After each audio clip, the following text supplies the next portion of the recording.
د کجوري ډیر صفات دي. الله رب العزت دا کجوري کې داسې صفات ایښي دي چې دا کجوره غذا هم ګرځېدلی شي او دا کجوره ته د میوې په شکل هم استعمالولی شي او د دې استعمال د ډیرو بیماریو دپاره شفا ګرځېدلی شي. ځکه نبی علیه الصلاة والسلام د یوې کجورې داسې ذکر کوي. دا یو قسم د کجورو دی چې نبی علیه الصلاة والسلام په حدیث شریف کې فرمایي وای خیر تمراتکم البرنی یذهب بالداء ولا داء فیه. نبی علیه الصلاة والسلام فرمایي وای له ټولو نه بهترینې کجورې برني کجورې دي. دې کې بیماری نشته او بیماری لرې کوي. نبی علیه الصلاة والسلام چې د یو شي په باره کې دومره تاکید سره خبره وکړي هغه به انشاء الله تعالی کله هم چې د کمې بیماری لپاره یې ته استعمالوي الله به تا ته شفا درکوي.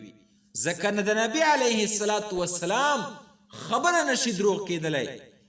د نبی علیه الصلاة والسلام اقوال او د نبی علیه الصلاة والسلام افعال د امت د پاره یوه نمونه ده.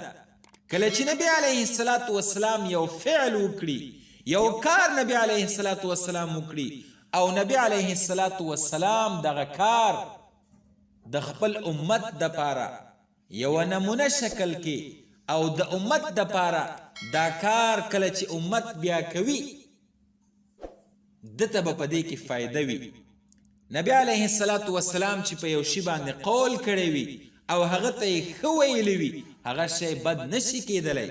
نبی علیه الصلاة والسلام چې د یو شي باره کې د هغې استعمال ښه ګڼلی وي او تا ته یې شفا پکې بیان کړي وي کله چې ته هغه استعمالوي که د هرې بیمارۍ دپاره یې استعمالوي الله رب العزت به تا ته په هغې سره شفا درکوي. نو اوس نبی علیه الصلاة والسلام د برني کجورو ذکر کړی دی نو په دې کې به شفا موجوده وي او دا بهترین قسم دی ځکه نبی علیه الصلاة والسلام ورته بهترینې کجورې ویلی دي او ویلی دي چې دا بیماری لرې کوي خو په دې کې بیماری نشته.